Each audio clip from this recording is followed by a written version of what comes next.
can't say enough good about Rory. You know, he's just the most amazing musician. As a 14-year-old stood in his audience, you just thought, this guy's got it switched up to 10. Just looked like hip as anything. His playing was so ferocious at times and could move you through the heights of ecstasy. It always struck me as weird that this kid who came out of a show band could truly play the blues. You know, not the Mississippi Delta, but the Lee Delta. Exceptional. It was hard to understand, you know, that he was so solitary. You know, there was a depression there was a melancholy. To stretch out your hand to help Rory, I mean, it was very difficult. We knew him, but we didn't know him. He was just a music man. That was his life. He was naturally shy until that moment when he got up on stage. One of the main reasons that I do what I do is because of Rory. Seeing that magic that he had in his fingers. There's so many musicians who played music because of Rory. They picked up the guitar because of Rory. His music lives on. I suppose for him, that's all he cared about. He's unique. There's no other Rory Gallagher. There never will be.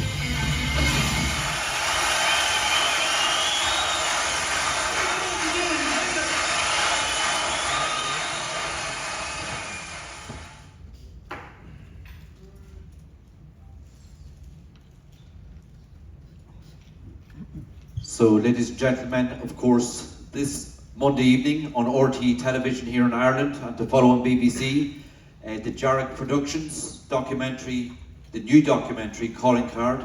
That's the trailer, but it gives me great pleasure now to introduce on stage from RTE, Mr. Dave Fanning and Donal Gallagher.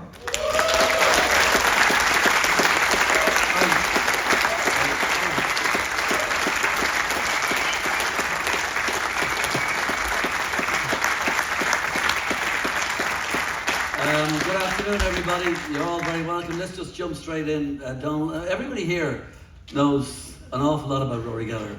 So I don't know if I'm going to be able to find out anything that I don't know already, but can I start at the beginning and then jump all over the place? The beginning being, supposedly, he gets a ukulele at the age of 7. You're a lot younger, you wouldn't remember too much of that. Then he gets a guitar. Then he goes off and starts touring. Literally at 15, was he actually touring in Europe? And you were looking there at the age of 11 or 12 going, what's going on? Sorry. Yeah. No, Rory actually auditioned for a show. He was trying to form a group in Cork City, and he had got his first guitar. He'd gone through the acoustic onto a Solmer Solid 7 and black guitar, and he couldn't get a group together. He didn't want to necessarily go into a show band, but the only way for him to crank an amp up was being on stage. And he auditioned for a show band called Fontana, but he did tell them that he was 17 going on 18. Didn't tell them that he was still just doing his intercert or leaving cert. Yeah, but he also told them something that they didn't want to hear, which is that everybody knows about show bands. It doesn't matter how you dressed. If you dressed that way, all the members of the band dressed the same way. Rory didn't. He didn't give in to that. How did he get away with that? He just refused. Rory was stubborn, and he was compromising himself to obviously get more education and get out to the dance halls and perform for people.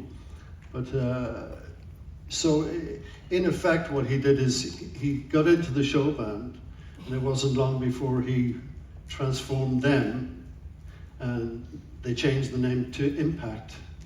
And then instead of wearing the show band suits, which Rory didn't really wear, he'd never wear the tie, for instance. Yeah. And he got them to wear like beat gear, as it was probably known, black polo necks and sort of a Beatle-esque kind of look. And he changed it into being like an R&B band, like he'd say, you know, Georgie Fame, and he'd use the sax guys to do the Chuck Berry and all the Chuck Berry. In fact, I learned later on from Roddy Doyle that his book, The Commitments, that Rory was the template. He was the character. So much so that they couldn't find Joey the Lips, the casting people. And one day got a call from Alan Parker's office to know would Rory audition for the part, because they'd gone back to Roddy Doyle and said, we can't find the trumpet player. And so Rory said, no, it wouldn't be me. I said, but they're now telling me that actually Roddy Doyle originally wrote the book, it was about a guitar player. And actually I still have one of the first copies, because he was launching the book at the Project Theatre in Dublin. And I launched it. With that sort of, and he wanted Rory to be at the launch. Yeah. And that's kind of was where, so eventually Rory didn't, he reread the book, and I said, it's in your bookshelf. And he said, I really couldn't do it. And I said, well, at least have a cup of coffee with Alan Parker, because, you'd never know, it's a music film, it'd be great. So he went down, and so I had to wait outside in it was Hubbard casting in the West End. Yeah. And Rory came out, and I said, oh. And I was praying that he would take a part, because I thought it would actually give him a different way to go in his life. And now you see, there you go. Like, you're saying this all the time. You were trying to do something like that with Rory. And let's be perfectly honest, he was stubborn as whatever. He never really did a lot of the things that you wanted him to do. Let's jump forward, for instance, to, somebody like Roger Glover from Deep Purple produces an album or something, and Etched in Blue, the record company, were going to say, we're going to really push this, we'll take this bit off, that bit off, and bang, it's going to be a massive big hit. The minute he heard the two words big hit, he said, you're not doing that. It's because he didn't want to have a big hit. Yeah, he just didn't get it. I remember they finished the album, and Rory, again, was never satisfied when Roger Glover said, that's the mix, and that's, I'm not, and maybe, so then Rory thought, well, maybe in the cutting studio could change it. Yeah.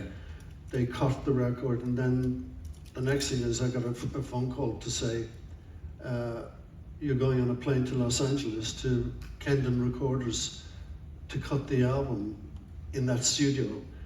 And so I ended up staying at Chris Wright's house. He was one of the owners of the record company. And so I was able to play him. He was the one who said, Etched in Blue would be a #1 hit. Take the guitar solo off the start, cut it down, edit a bit, 3 minutes. So I came back. I literally flew out on a Saturday and came back on the Monday with this new cut version, and Rory went ballistic. And it was just not on it. And how dare they even think of that? I mean, it happened with going to my hometown. It was I was just going to say, you tried this kind of stuff a lot. Polydor Records did an edit, and the guy came down to the gig in Washington. And when Rory heard that they'd edited his music, he refused to let the guy backstage. It was embarrassing. Was there no way around that kind of thing? I mean, if you think about it, like Bob Dylan was the main folk person of the 60s, and he dared do something different, and he got killed for it. If there'd been Twitter around in '66, he'd be dead. And the point is that, he went electric. You're not allowed to do that, but he did it and proved it. Led Zeppelin put out an album without their name on the cover, and without the name of the album on the cover, and they sold 40 million albums of it. Okay, that's one decision that worked. Led Zeppelin, in fact, and Rory, to me, are the two people that in that time never released a single. They just weren't into singles. Now, it worked for Led Zeppelin. A lot of people say it worked for Rory, and that's why they like him. But something else would have worked for Rory too. And this is going to be a very long question, sorry, because it's this. People go on about the blues all the time about Rory, and it's fantastic, I love it. But Rory wrote great rock songs. He wrote great commercial songs. We've just seen some versions of them there. Of just how, when you strip them back down to the skeleton versions. And would he not have even just let somebody else kind of, I don't know, I've done my work, there it is, it's there, do what you like with it. He wouldn't let anybody do anything. I think he was a victim of himself in the sense that he wore so many hats. He was, by and large, his own producer, songwriter. He learned studio engineering. The problem too is that he'd stay up all night, and then he'd come back early in the morning, and he'd get a couple of hours sleep, and he'd call you up and say, I've just done a new mix.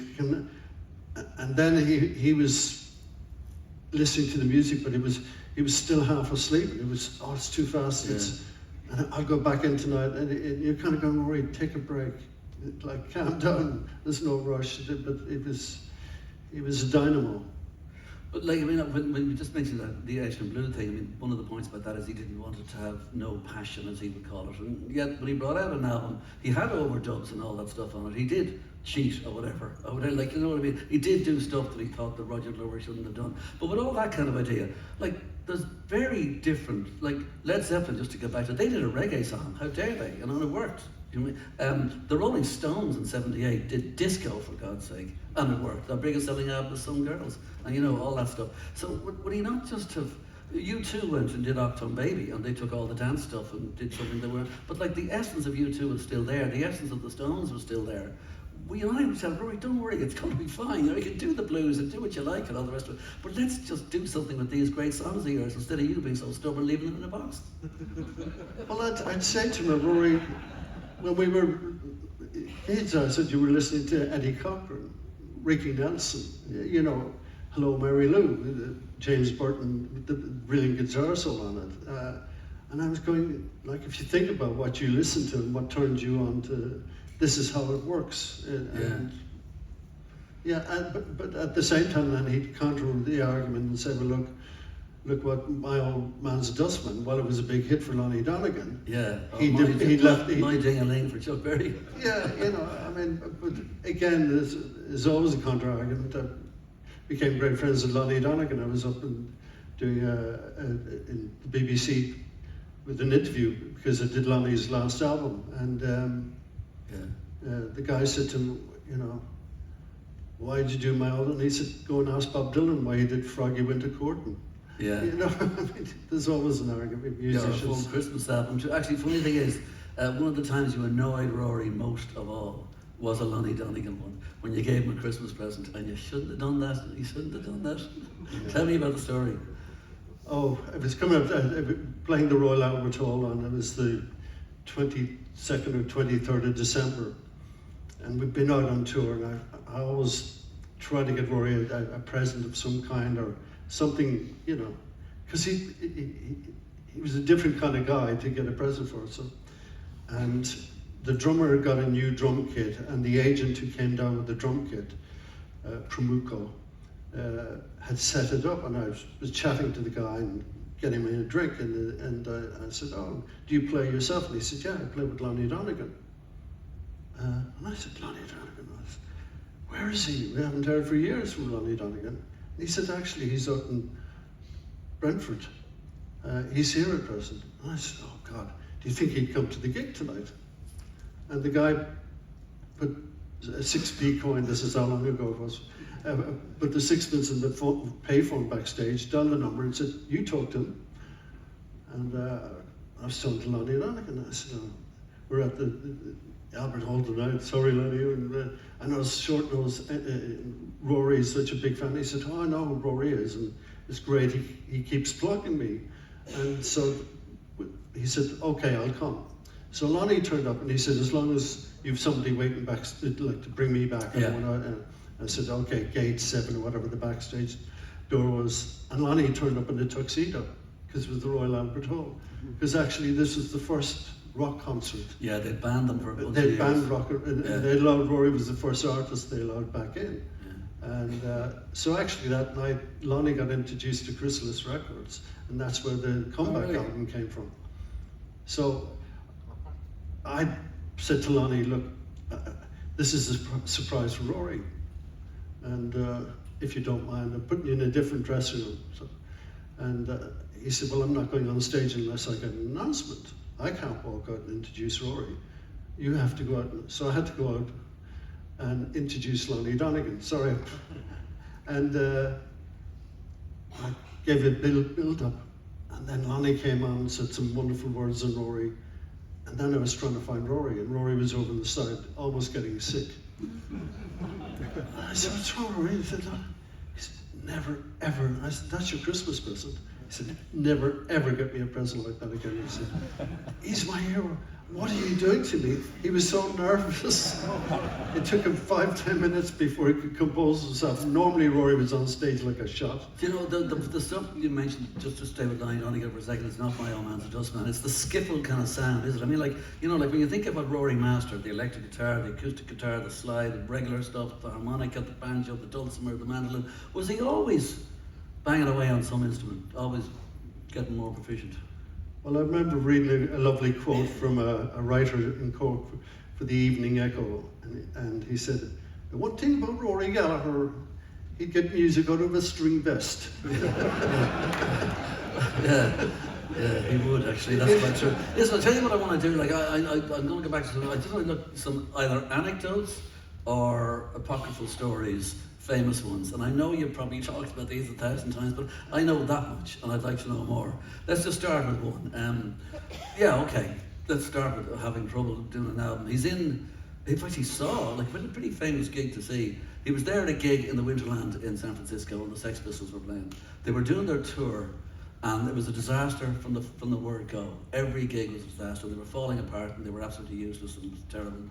All they left us then was one great album and that's about it. But they're doing something on stage, no matter how shambolic, that Rory is working with Neil Young's producer, Elliot Mazer, getting on fine maybe, but there was a niggle in his brain. He didn't know what was necessarily going on.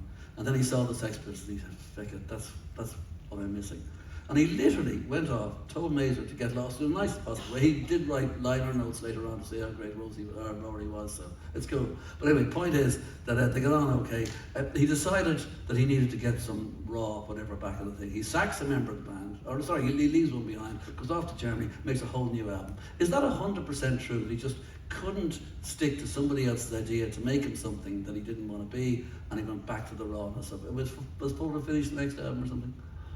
Yeah, it probably was an eye opener. Because I remember Rory ringing me and saying he'd gone to see this, and he said, "I don't know whether I saw one of the best gigs of my life or one of the worst." Yeah.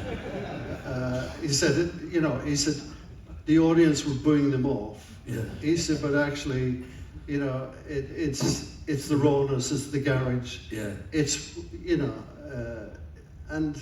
It had I think the San Francisco album, it was meant to be Rory's American album, and Elliot Mazer was a fantastic engineer, producer that actually Rory should have worked with very early on in his career, because Elliot had turned up on the Last Taste tour, and he had produced a guy called Jake Holmes, and Jake was a singer-songwriter who wrote for Frank Sinatra, and he was on Polydor, so he was one of the opening acts on the Last Taste tour.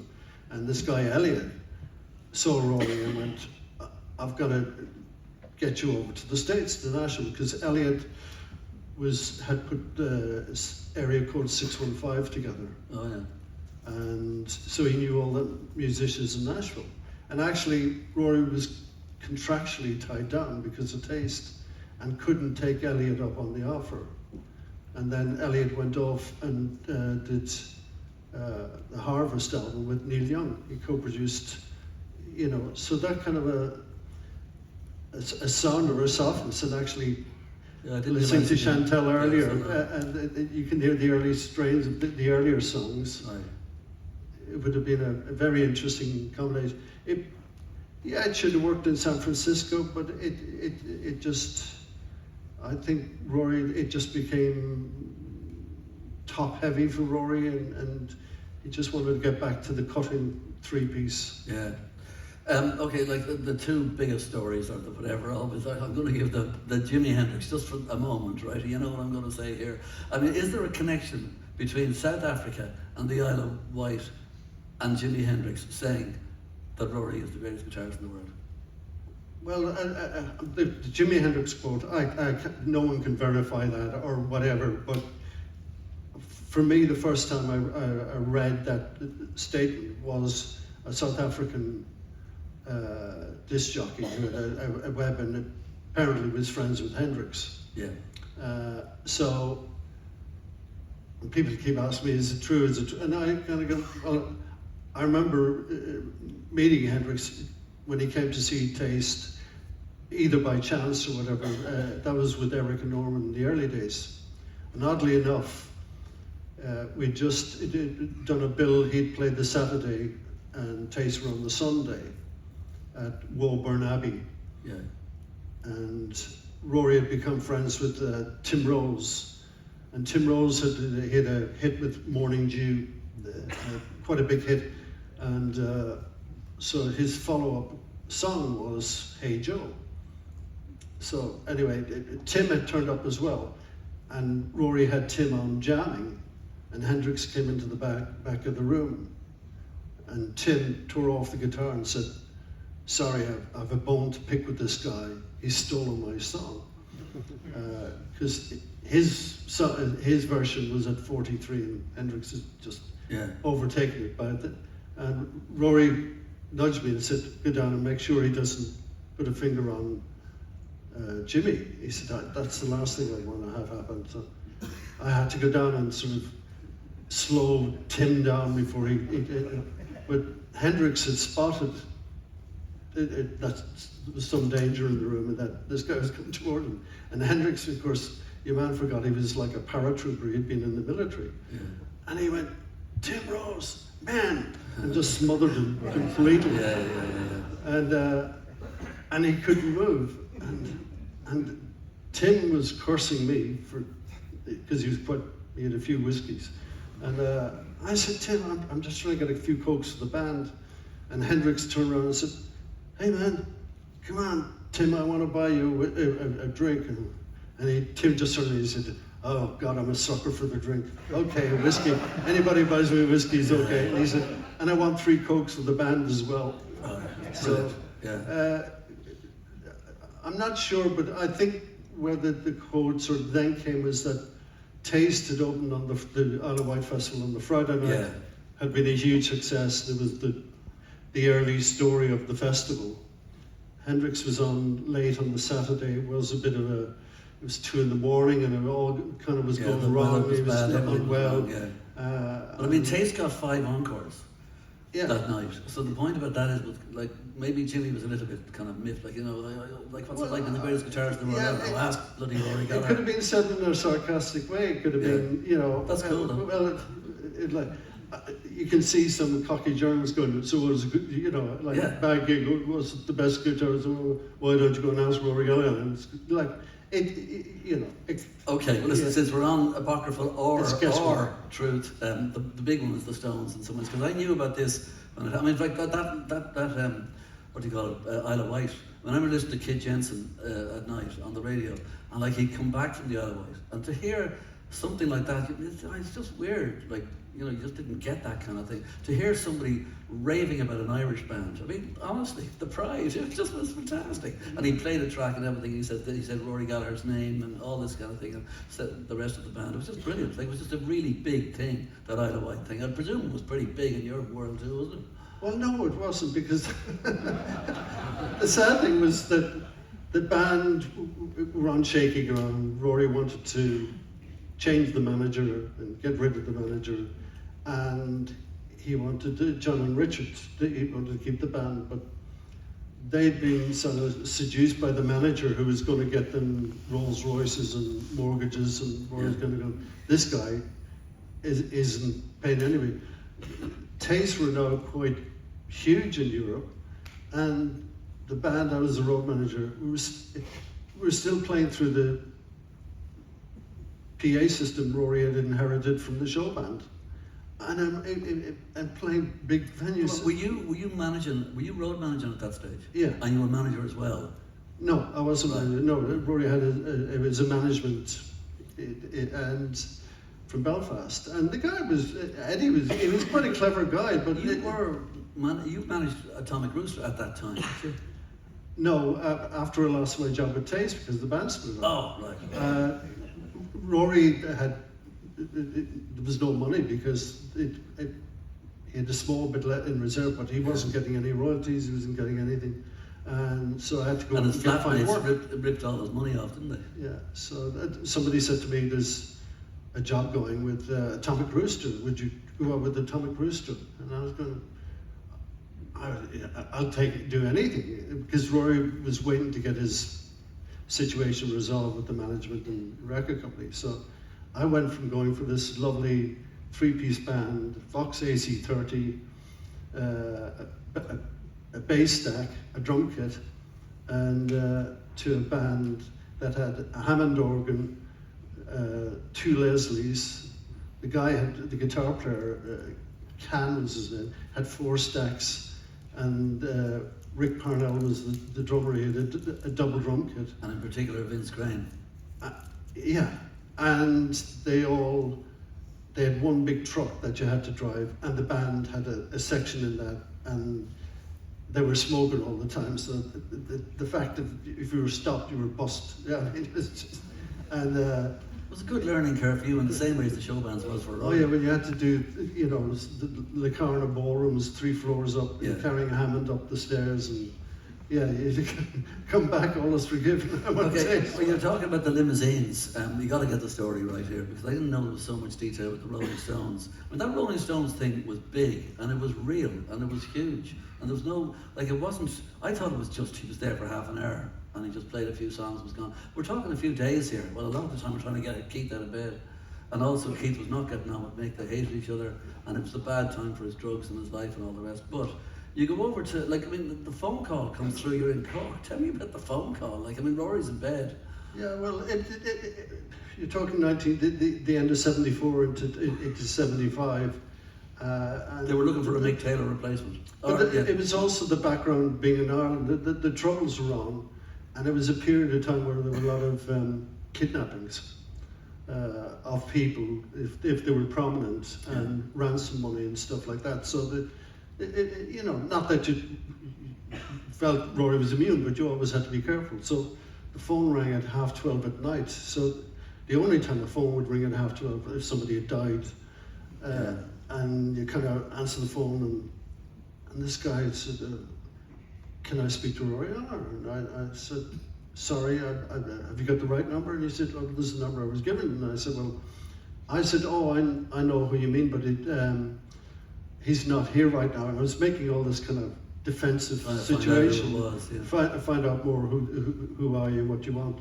And I said, I said, "You'll have to call back in about 30 minutes. I can go and find him." And I said, who shall I say is calling? And he said, "Oh, tell him it's Ian Stewart." And I immediately clicked with me, and they were looking for, and I was about to say, "What's Rolling Stone?" And I said, and would that be connection with what? And he said, "Oh, the Rolling Stones." And I said, "Okay." I said, I ran upstairs. Rory had gone to bed. It was like an early night for Rory, for some, one of the few early nights he took. And I was waking Rory up, and I said, "Rory, the phone's going to ring." And I said, "The Stones are on the phone." And he said, he thought I was winding up, because on tour we'd always play pranks. And he said, "Oh, I haven't time for any pranks, Donal." It's like, I can't, honestly. I said, "The last phone call was Ian Stewart." And I said, "He's ringing back." And sure enough. So that was very early January. It was just after Christmas, and so it was like the first dates were the 12th, 13th, and 14th. Would Rory be available to go to Rotterdam? And so Rory agreed to that, and then a few nights later, another call back. "Oh, could you make that the 15th, 16th, and then could you make it the 20th?" And they kept saying the Stones mobile, they need to repair it. There was some repairs being done. It was probably a cover for Keith, So then we were going back to London. We were heading off to Japan on the 30th of January. So the window was closing down. So we got to London, and there was a ticket sent to the office. I still have the ticket. And just to confirm, it was an open return. There was no date set in it. So and I said, "Oh, they've only sent one ticket for me." And he said, "Yeah, I'm going by myself." And I said, he said, "It's only a jam session. They don't want to." "Yeah, I can't write. It's sticking out a mile, And I said, "Not only that." So it's sticking out a mile. They're looking for a replacement for Mick Taylor. was getting fed up with the Stones, and they had to put somebody in there who had taken over from Brian Jones, so they had to get a new person in there. And they had Ry Cooder written down, I think they had Peter Tosh. That was much later. The Peter Tosh then? No. They said in an article. Steve Marriott. Steve Marriott. I mean, well, the way I see it is that, yeah, all those guitar players came later. Is that Rory was specifically the one targeted. Right, that's the point. So they only had Rory in mind. And Rory went over, and then when he departed, they had to go with those. Yeah, and I'd said to Rory, like you going over it, don't be crazy. They're recording the session. You need somebody there to. And they said, oh no, it's a jam session. I can't get the recording it. But anyway, so Rory. It's a longer story, all the session bits, but he landed in Rotterdam, and then. And I said, well, ring me and let me know about the Japanese tour. And at that time, the Stones were banned from Japan. Rory was already a huge guitar star out there, so this was his second tour. And he was honourable, and Rory was perplexed because he said, I can't let a Japanese fan die, I can't let fans die. And Mick was all for Rory, and Keith, it was all over the shop.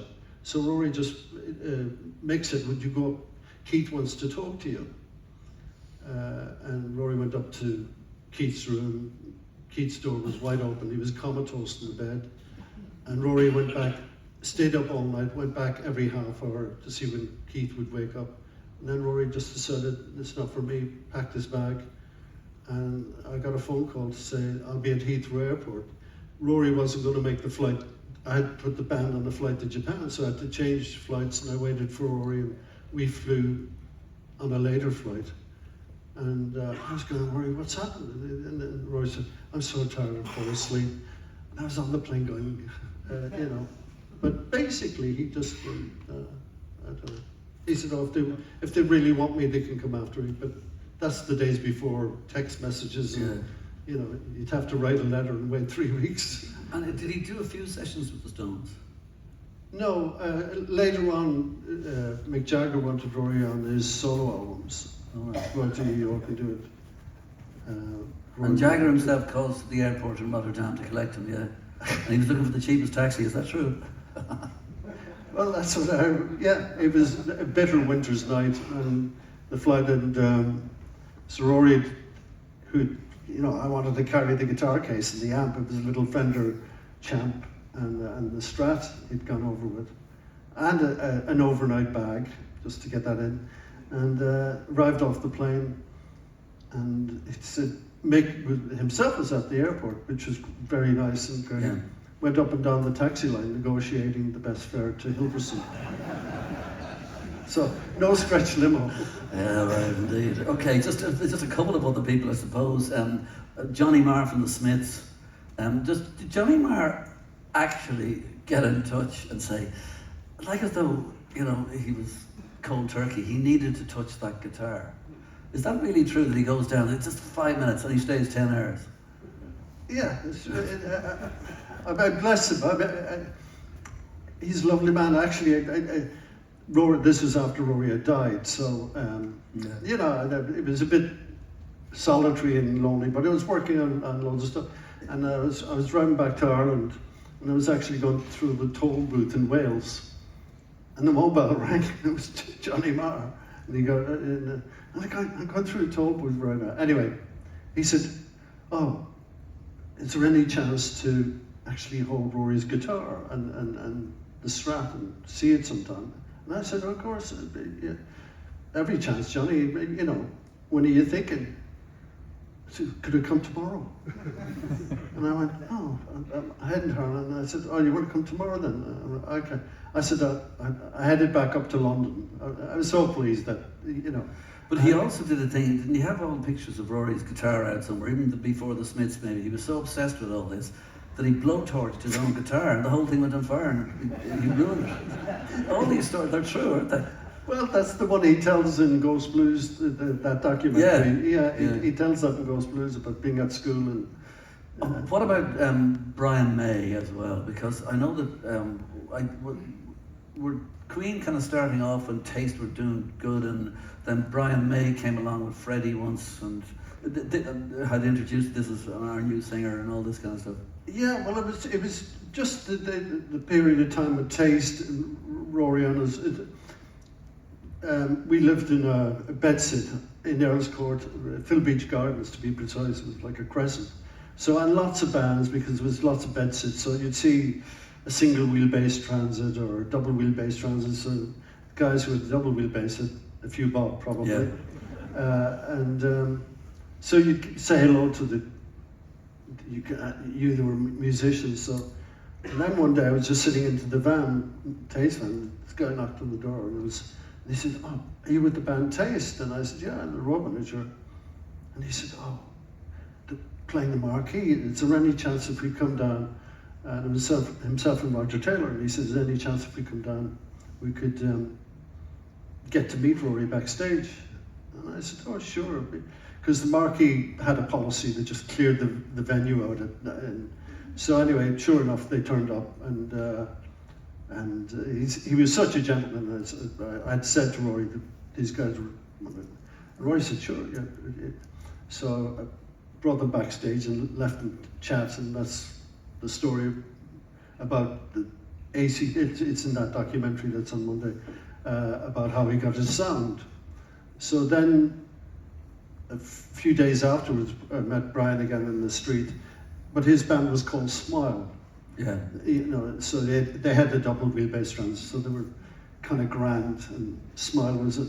And he said, do you ever have any support slots on Rory's gigs? And I said, "Well, call the agent and tell him, you know, it's a guy called David Oddy. If you ring David and say you met me, and see what's out there." So this is a little while afterwards, but anyway, the gig was Dunstable Tech. And so the next few weeks later, I bumped into Brian again on the street. He said, "Oh, we've got a gig. Thank you very much for, you know, the introduction." And he said, "We're on with you in Dunstable." He said, "Does Rory do sound checks?" And I kind of went, "Sound checks?" So they were already thinking big. Yeah. I mean, sound check? What's this? You know, we're still with the show band PA here, you know? And so I said to Rory, he's asked me an odd question. And Rory said, "Oh, I know." He said, "We do so." He said, "Actually, I'll go up." He said, "And I'll change my string. Just tell them I'm going to restring the guitars, and I'll come up and see them." And Brian was beside himself, and I said, "Yeah." And he said, "Great." He said, "Because we've got a new singer, and I really want to see get Rory's opinion of our new singer." So sure enough, Rory turned up early on the Saturday gig in Dunstable, and they went on stage, and they just changed I still have the ad. And there's a Smile, yeah. And so Brian came off and came straight over, and he said, "I'd love to know what Rory thinks." And he said, "But he's got to go on stage." And I said, "Well, yeah, just pop in, Brian. I'm sure he did." And Brian said, "Rory, what do you think? What do you think of the singer?" And Rory said, "Band is great." He said, "I think you found a new Little Richard." Little Richard. That was Rory's statement. Yeah. It was very accurate. Right, yeah. And what about, just while we're on names, Eric Clapton, there was a thing that Eric Clapton became very famous and very huge, and Cream with the Before Taste and all that kind of thing around the same time. And he was a bit lost in some ways. And he says that meeting Rory Gallagher and listening to Rory Gallagher brought me back to where I had to be, which is the blues. It was Rory that brought him back to the blues. And then you go on Taste, or you go on tour with Taste does with, you know, the Only Blind Faith tour of America and all the rest, etc. Was that did you understand? Did you get the impression from Eric that he really appreciated what Rory Gallagher stood for, what he was? Oh yeah, I mean, he did. I mean, we did. Actually, and I don't want to be long-winded about the reason I was to go back to college. Taste had decided, Rory had decided to relocate in Belfast as a springboard for London, and because the management was up there and there were more visiting bands of that ilk coming to the north, weren't coming south. So I got a postcard from Rory saying, oh, we've got a gig with Cream. They're coming over to play the Ulster Hall. We need an extra pair of hands. So I took my thumb out, decided not to go back to college, and went up to Belfast to find out Cream had cancelled the gig. But they did come over and did 3 nights, but in old showband hall, so it was extraordinary. I got put to show their crew out to places I didn't even know. Yeah. You know, out in it's a seaport and then there was one in Ballymena, and there were the wrong kind of venues for Cream, but it was a double bill with it. So they were there for about a week, so the friendship, and then when they were doing their farewell concert, so the invitation went out to do that show. So that was great, and in fact that night, because there were very few guys in a row crew, you didn't have teams of guys, so you'd help the other band. And I remember Mick Turner, Ginger's was drum tech at the time, saying, "Could you take the guitars backstage?" And there was Eric, Jack, and Ginger hugging each other for the last time. And I got out a pen and paper, and I got the last set of autographs of the 3 Cream guys. So yeah, and then '69, or a tour of Blind Faith in America. So that was half of it was given to Free, and the other half was given to Taste. So and on tour, but by then Taste was already in jeopardy. Rory was not with the manager, and I remember Eric asking me one night, and he said, "I'd love to chat to Rory, but he seems very distant, and he wanted to do." But and then in Rory's latter years, when Eric found Rory had problems, he wanted to sponsor Rory, and Rory and he went out to dinner a few times, and I wasn't at those dinners, so I can't say, but we had a tour manager, Philip Morell, who'd drive Rory, and he was a connection in between Eric, and Eric was trying to help, in fairness. But I think Rory would be lecturing him, "You got to go back into the blues." Yeah. You know. I mean, like, I met you in Finsbury Park at one of the Vince Parr's, whatever we call it, the flat. Vince Parr. Yeah, and I didn't know anything about the fact. Like, I'd seen Rory play his last Dublin gig, the one at Trinity College outside the bank. I'd seen him in, the Olympia, and he was looking pretty bloated. I did a thing for Channel 4. He was, something was wrong. But I mean, like, if I'd seen him then and he was fine the next day, I wouldn't have even thought about those years. But I met you and you said to me that it's bad, Rory's not doing well. I was absolutely shocked. I didn't know anything about this at all. And he died soon enough after that. When he went into hospital, did you feel as though Rory was actually going to be fine? He was one of the longest, he'd spent a long time in hospital, but he came out okay, didn't he? And then complications kicked in, unforeseen. Well, the bizarre thing was I was trying to get Rory to save himself from himself in some ways.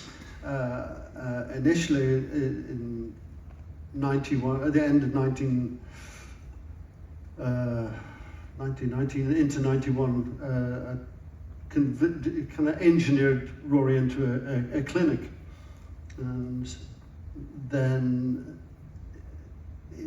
it wasn't a voluntary situation, and it wasn't sector, but anyway, he'd got in there, and then I'd learned from the people in the clinic that actually, because everyone was assuming it was alcohol, and I said, "This is prescription drugs. Where is he? Who are these doctors? Where is he getting it?" So then they brought in the doctor who was looking at that, who was also my doctor, and the next thing there was one hell of a row. And it was the early stages of people assume prescription. If you get from a doctor, it's all good. He makes alcohol and it's the devil's brew, So he was innocently taking a lot of the medication, which was having, was things to help him sleep or fly, and then it was just growing, and it actually, he was such a private and quiet person, you just never noticed it. And as you say, later on, we switched doctors, and then switched to a doctor, and the next guy was just as bad, if not worse. But then you didn't know how many doctors Rory was visiting either. So he always seemed to have a prescription for something. So, yeah, and eventually then he was so ill and you were cancelling tour. On one hand, you know, if Rory was I was afraid to go in the door or try and get into his place because you felt he'll damage himself. And actually, to keep him safe, because on tour, yeah, you'd have to take a few faulty gigs, so I'd book a few warm-up gigs in case, you know, it wouldn't work. But he always rose to the occasion. Then once he got going, he was great. And then I found on tour, he had actually healed himself on tour. And it was the loneliness on his own when you took time off. So it was between the devil and the deep blue sea, you know, you really couldn't. So yeah, and I look back and I feel guilty about it. We shouldn't have done those dates, we should have pulled that. But you know, you were in a no-win situation, and I really didn't understand, you know, the body as much as I do now. And then again, he wouldn't go into hospital, and I'd booked a bed for him in the Cromwell, and his doctor, I said it, and I'd promised Roy I'd never section him or do anything like that, and I just said, you know, to the doctor's good, whatever it takes to put him in there. He has to go in. He had sort of locked himself away, and they wouldn't sign off on him. And I said, you know, he'll be dead in 24 hours. So I rang this other very good specialist doctor, and he said, look, he said, if you were on the street and you saw somebody knocked down or fall or injured in the pavement, what do you do? And I said, you dial emergency services. Yes. He said, that's what you have to do. And then, you know, so I went up and confronted Rory and said, that's a simple choice. And he said, okay, give me 48 hours and I'll think about it. And I said, you don't have 48 hours. So got him in. He was a couple of weeks in the Cromwell Hospital. I was taking the family out. Hadn't much time spent with the family, but so, and then I got a call one day and say, oh, would you come in and meet the transplant team? And I kind of, why do I have to meet a transplant team? And they said, oh, Rory requires it. And I thought the worst was going to be was diabetes or something, you know, I really had no, so it was quite a shock. And then to discover that the doctor who hadn't really helped had turned up at the hospital, and he had told the team he doesn't want to, so I said to the people in the hospital, I said, the guys, and they said, who is he? And I said, well, he's supposed to be a doctor. And they said, oh, we thought he was one of the road crew. Wow. Because this man was just, so anyway, that was one of the things I promised Rory never to touch the guy. But Okay, anyway, like, I mean, yeah, so the transplant went well, he was doing well, it was great.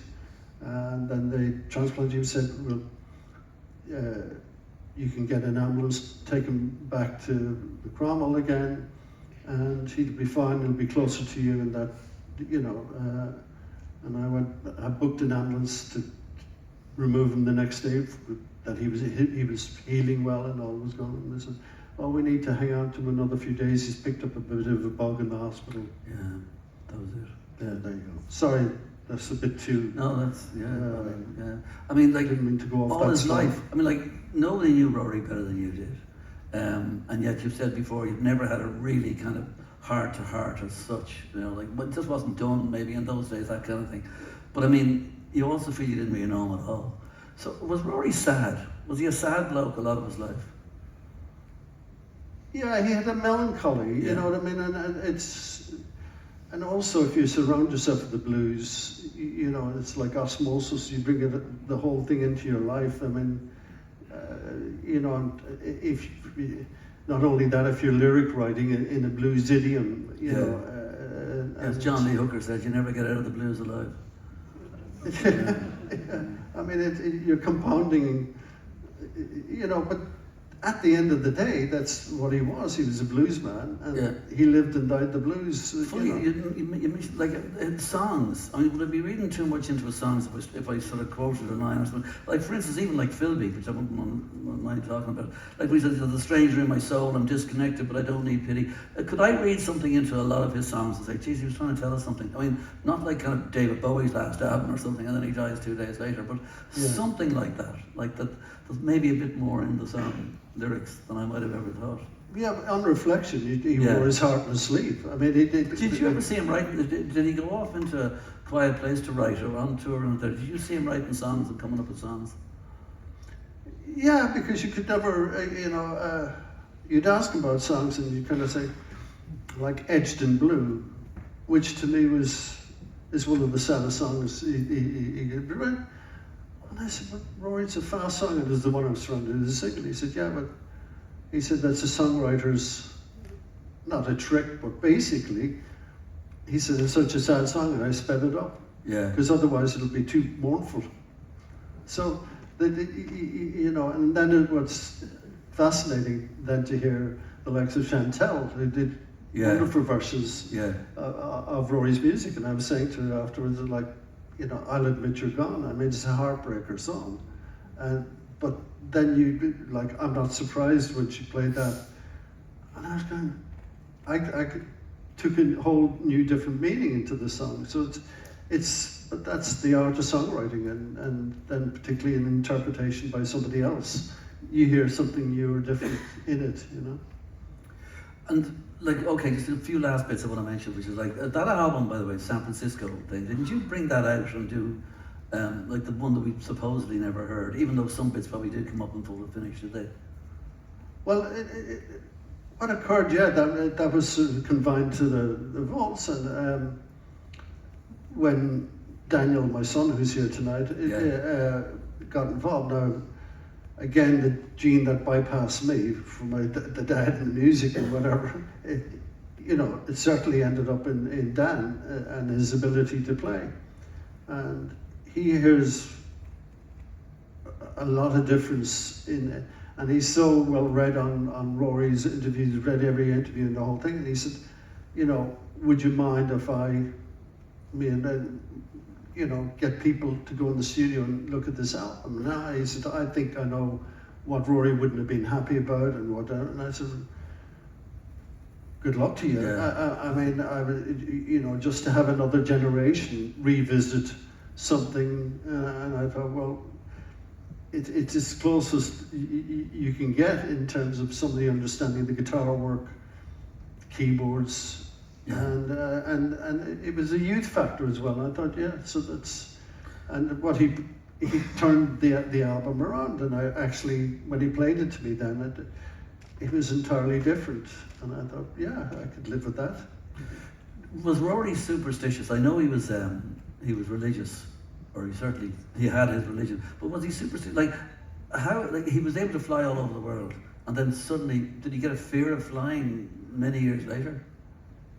Again, you get into the blues idiom. I mean, I think Rory was a very dignified, quiet guy. Don't necessarily was religious, but obviously because you're brought up and you're trained and you're fashioned into it, you become religion is there's an elements of superstition. I mean, be it the visitations and the whole thing. It's and the rosary beads and the whole thing.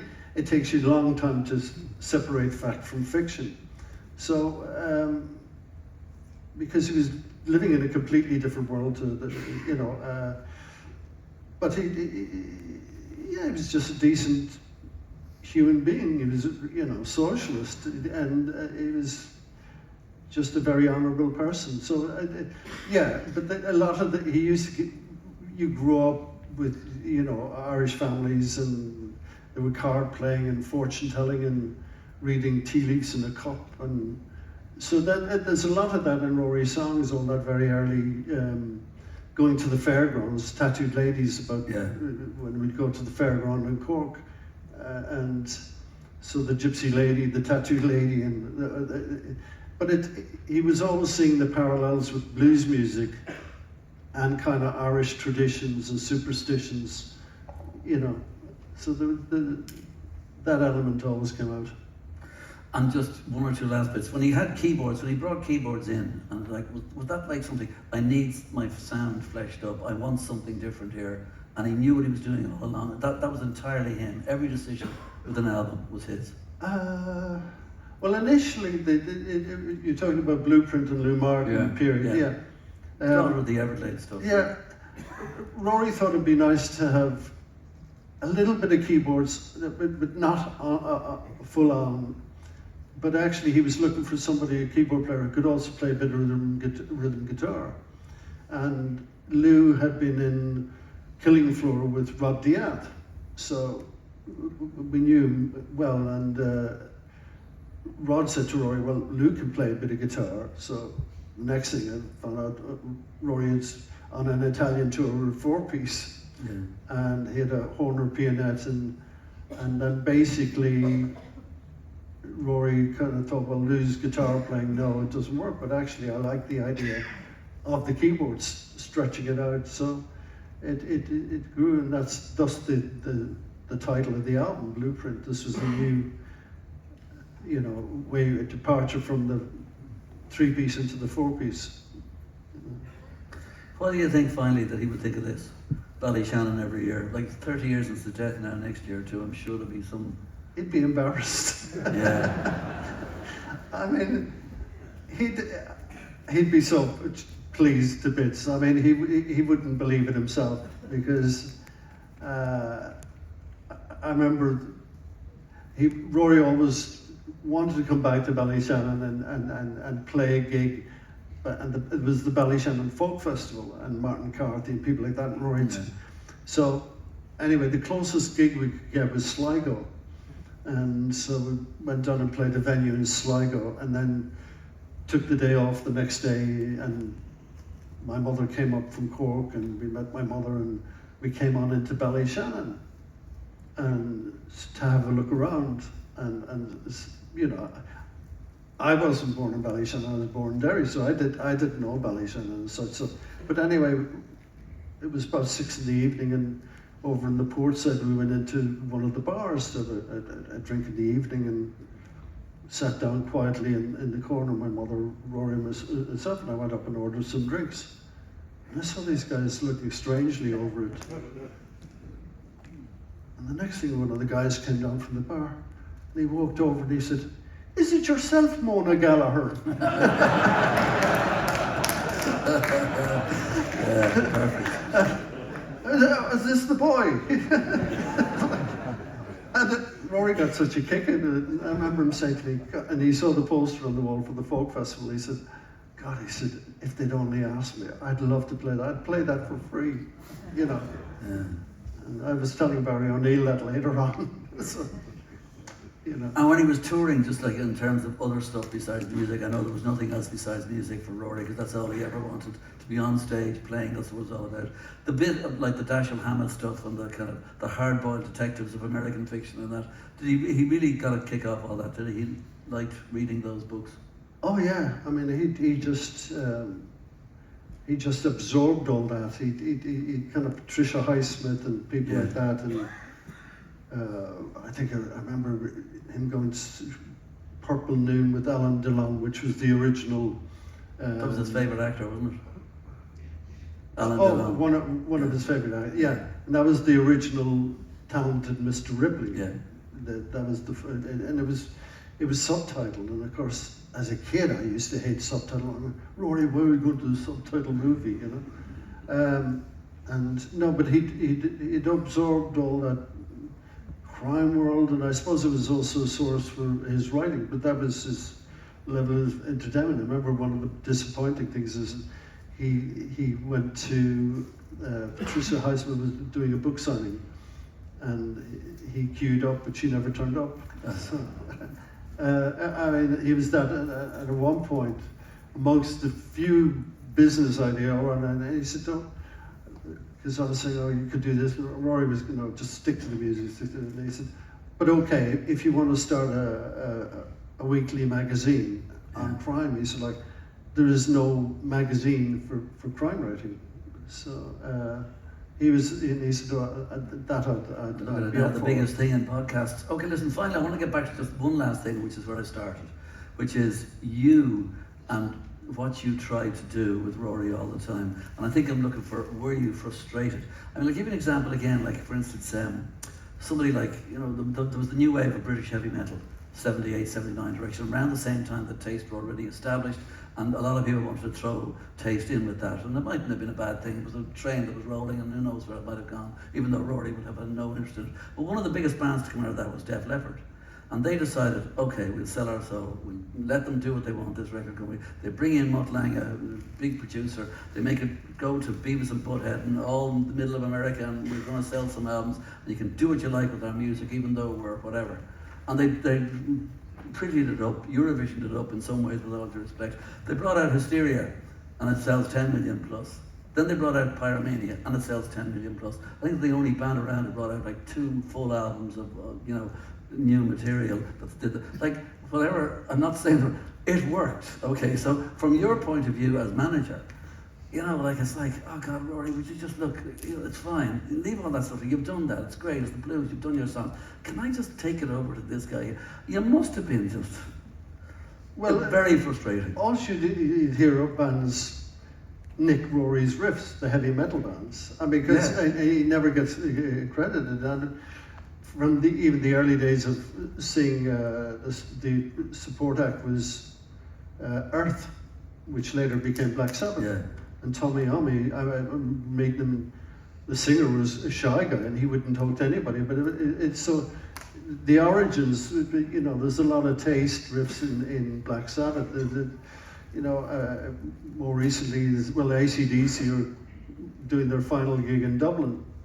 And Brian, I got a call from a friend, George Fearing, who's a lawyer for Brian, and he said, "Oh, I'm retired." He said, "But I'll make one last journey to Ireland." He said, "Will you come and meet me in Dublin?" And I said, "Well, what are you coming over for?" And he said, "ACD's last gig." And I go, "George," and he said, "Well, Brian's 75 and he's retiring, and I'm retiring, so it's gonna."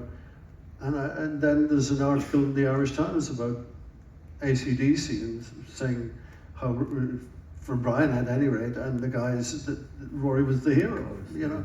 But you wish a lot of the bands like that gave Rory fair credit back then. I remember even Alice Cooper, and you listen to the first album, and there's like straight Rory guitar riffs straight off it. I mean, Brian May, bless his heart, will tell you that Tie Your Mother Down is a Rory guitar riff, you know. I mean, even though it doesn't sound like it, but that's...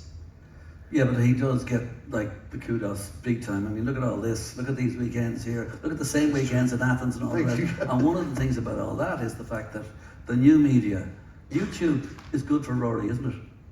Yeah. People can go back and say, like, see, he didn't have the hits of the singles, so therefore hit radio or old radio isn't playing Rory Gallagher. A lot of stuff, he doesn't fit in even though he should. People go, let's check this guy out. And people are finding him out for themselves almost. And realise this guy's bloody great, you know, even though there's no hit singles. Yeah, and they're able to compare and say, well, why didn't this guy get the attention? Exactly. And like, you know, but it's the old thing, the old saying, it's a squeaky wheel that gets the oil. Yeah, right. And I'd say, Rory, you got Rory a was not a squeaky squeaky wheel. wheel, I can tell you. All right, listen, folks, I'm sorry, we've taken up a lot of your time. Oh, no, Donal Gallagher, folks, thank you very much.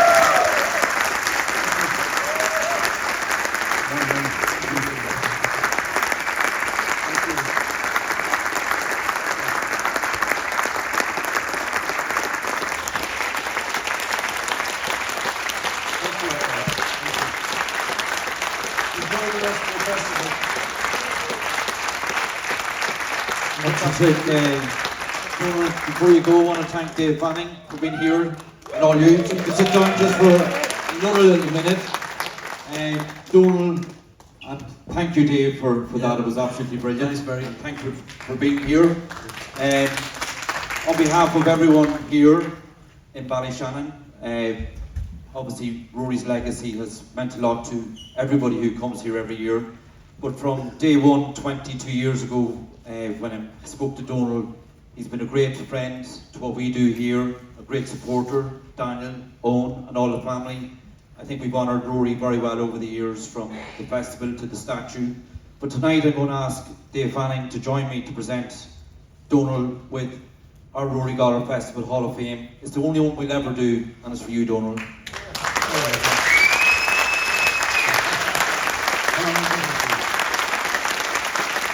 Pretty good, all right. Well done. Good man yourself. Oh, jeez, little fellows. You're going to take them. Oh, look at the camera.